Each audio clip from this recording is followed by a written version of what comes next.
สามัคคีกันพร้อมเพียงพอดีมันจังแม่นพี่น้องเอ๋ยสามัคคีกันทุกด้านคนพันพ่อเพิ่นก็ยอมมาอีกแล้วตาศิลามาอีกแล้วลัดลูกลัดเรามาป้าโทรมาลดหลายแต่เพิ่นว่า ไปหยังน้อบัดนี้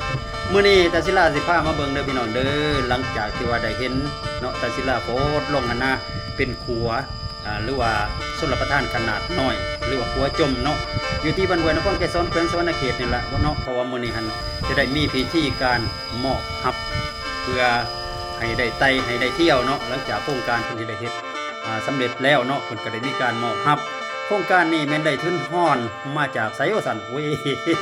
ก็มาจากพุ่นละเนาะประเทศเกาหลีเพิ่นผู้ใจดีพุ่นละเนาะโดยแม่นการช่วยเหลือล่ะส่วนโครงการดังกล่าวนี่ก็แม่นทางหัวหน้าวิชาการมหาวิทยาลัยลุ่มน้ำคลองเด้อพี่น้องเด้อเป็นผู้รับเหมาการก่อสร้างนะฉะนั้นแล้วเมื่อการสร้างสำเร็จเป็นที่เรียบร้อยแล้วก็ได้มีการพร้อมหน้าพร้อมตากันมากวดกาและก็ลงลายเส้นมอบรับเพื่อนำใส่ไปตามขั้นตอนโดยแม่นมีคณะเข้าร่วมมีท่านห้องเลขาพรรคนครไกรสอนแขวงสวรรณเขตเนาะพร้อมทั้งเป็นประธานปกครองนครไกรสอนแขวงสวรรณเขตพร้อมทั้งหัวหน้าโครงการมช.มหาวิทยาลัยลุ่มน้ำของเป็นผู้รับเหมาโครงการและก็ตั้งหน้าสมาชิกประชาชนขันแขวงพร้อมด้วยพระธาตุตะแสงและนายบ้านห้วยพร้อมด้วยคณะแขนงภายในบ้านได้มาร่วมเป็นสักขีพยานอยู่ที่ขัวจุ่มหรือว่าชลประทานปิดเปิดขนาดน้อยอยู่ที่บ้านห้วยนครไกรสอนแขวงสวรรณเขตนี่ละเนาะบัดนี้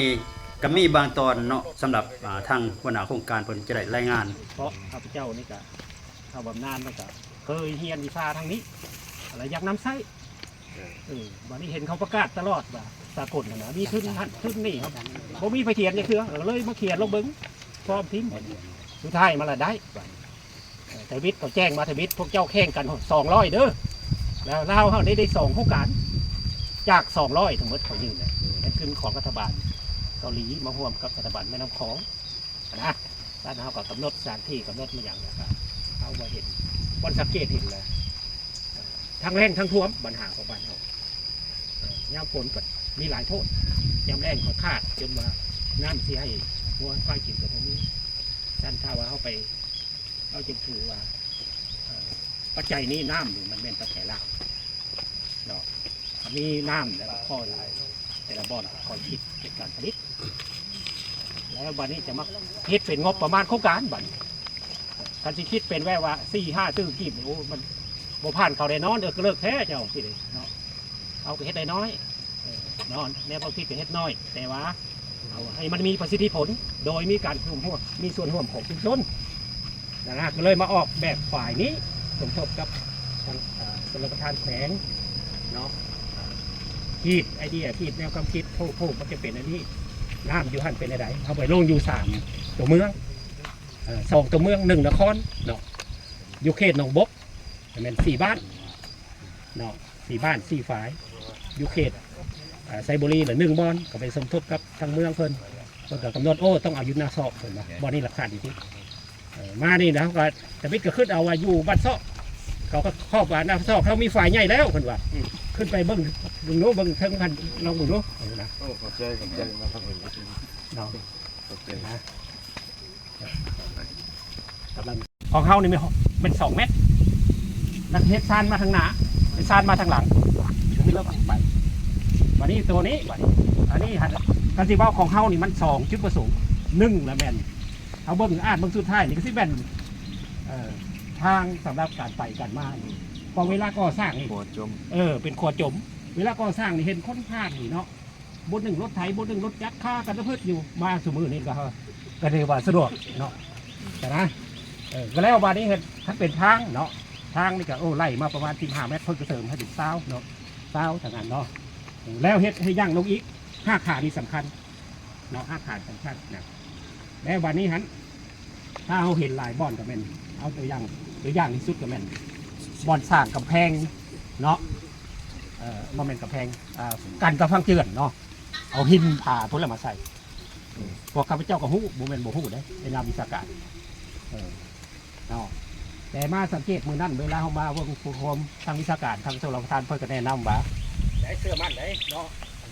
ครับวิชาการโยธาผู้นึงเข้าเจ้าดีวิศวกรทางการเกษตรกับเนาะนะเนาะ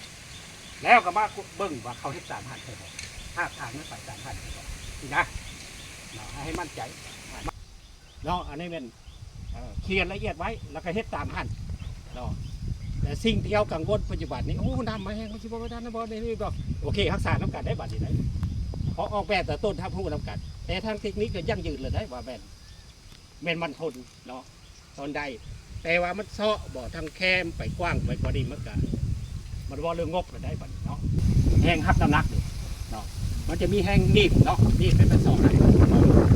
แห้งฮักบัดเนาะฮักก็บ่ลดไปง่อยแล้วมันสิฮักเนาะแต่เฉพาะนี้เขาเฮ็ด30 เซนแล้วสารเล็กใหญ่แล้วเนาะเห็นนะ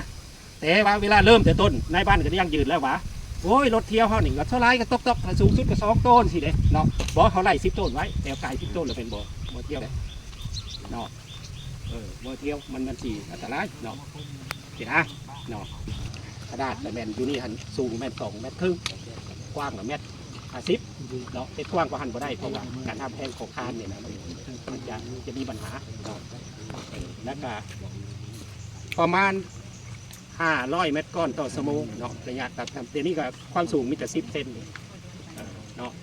แต่นะมือก่อนมาโอ้ไหลประมาณตัวไหน60 เซน60 เซนมาตุกอยู่200 เมตรก้อนต่อวันเลยเห็นบ่อแรงน้ำนี่เนาะถ้าว่าเขารักษาไว้ได้นี่นะเนาะโอ้ยใส่สบายรัฐบาลเกาหลีให้ประเทศแม่น้ำของนี่นะกำลังสถาบันแม่น้ำของเป็นเจ้าการเอาละมาสารต่อจากเขาอันนี้มันส้มเซยทางทีมงานทางศูนย์ที่ว่างานใหญ่ขึ้นเข้ามาวันนี้ทางบ้านเนาะอันใดโครงการคืออันนี้นะพอสมเพิ่นเฮ็ดนี่ก็มันเฮ็ดตามมันแผนของผู้ให้ขึ้นนั่นแหละเนาะแผนผู้ให้ขึ้นตามเขาเสนอไปในตัวนั้นลงมาเทคนิคเทคนิคก็เรื่องโง่แล้วเนาะอยากได้คุณภาพเทคนิคมีอยู่3-4 ปัจจัยเนาะ1แล้วมันเวลาอย่าเอาเวลาเร่งโพดมันก็บ่ได้2มาแล้วมันงบของเขาหน่อยเขาก็อยากได้ของดีมันบ่ได้อันหนึ่งต่อมาถ้ามันพ้นนี่แหละเบิ่งนำกันเนาะฉะนั้นเฮ็ดได้สินะมันได้เอางบที่เพิ่นเว้าว่า400กว่าล้านในการจัดสรรพอประโยชน์เฮาเบิ่งกันหลายไปเลาะถามอยู่นะซุ่มถามผู้นั้นโอ้เจ้า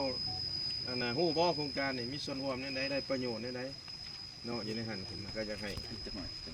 อันนั้นแหละเนาะทิศทางอยากให้ปกปักรักษาพัฒนานำกันจากกสิมีเท่านี้แหละเนาะท่านประธานปกครองนครท่านนอกก่อนอื่นขออนุญาตเรียนท่านจากก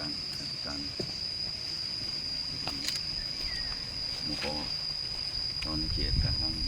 คณะผู้สอบทางปอสินค้าพร้อมทีมงานแล้วก็ทางเบิดเนาะภาคส่วนเกี่ยวข้องก็โครงการดังกล่าวก็เป็นโครงการอันดีแหละก็ก่อนอื่นขออนุญาตว่าย่อชมเชยเนาะที่สามารถดึงเอาแรงขึ้นที่มีความสำคัญมาพัฒนาพื้นฐานโครงสร้างให้ชุมชนอันนี้มันดีหลายก็ข้าพเจ้าได้ร่วมเมื่อหนึ่งก่อนมีการก่อสร้างพื้นฐานโครงสร้างให้มันจบงานให้มันดีขึ้นคิดว่าสิบ่มีอย่างหลายนอกเหนือจากนี้ก็มีแต่ช่วยกันเนาะขอบคุณขอบใจเนาะย่อชมเชยทั้งศูนย์เนาะก็มีอย่างตื้มก็ถ้าว่ามีโครงการอื่นเนาะก็เสนอและทั้งศูนย์ก็สืบต่อซ่อขาแรงขึ้นมาช่วยมาเหลือแก้ไขความทุกข์ยากให้แก่ประชาชนบ่ว่าแต่บ้านห่วยกับบ้านอื่นๆเนาะยังมีเงินไขหลายข้าพเจ้าเบิ่งก็มีเงินไขหลายที่มีสายห่วยทั้งเรื่องสมปอยเรื่องอันอื่นๆเขตอันทั้งห่วยสมปอยทั้งเรื่องมันซอกนี่ก็คือว่าคันเขามีแบบมีบำบัดแบบนี้เป็นภายน้ำล้นใช่ไหมเนี่ยประชาชนสามารถเหตุการณ์เกษตรให้จะดูแลใกล้หลายคือว่าโซนนี้ก็เป็นโซนอย่างเขาเอิ้นว่าทงนาแล้วก็ในฤดูแล้งปะไว้ซื้อขั้นเขามีตัวนี้อยากเสนอน้ำซุ้มส้นเขียนนี่ตื่มว่าเดี๋ยวนี้ที่เขามีตลาดเนาะมีตลาดแต่บ่มี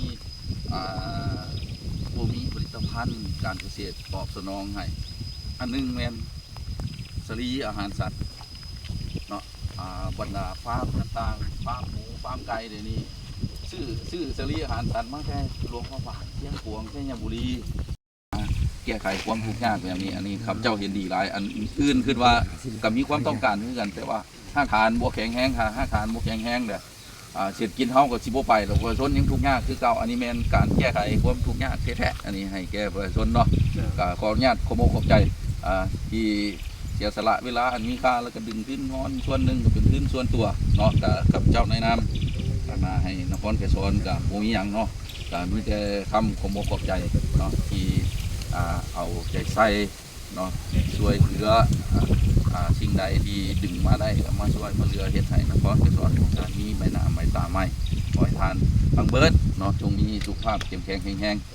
สืบต่อเนาะจะตั้งปฏิบัติพัฒนาอันนี้กับเพื่อนเฮ็ดหน้าที่สุดแหละ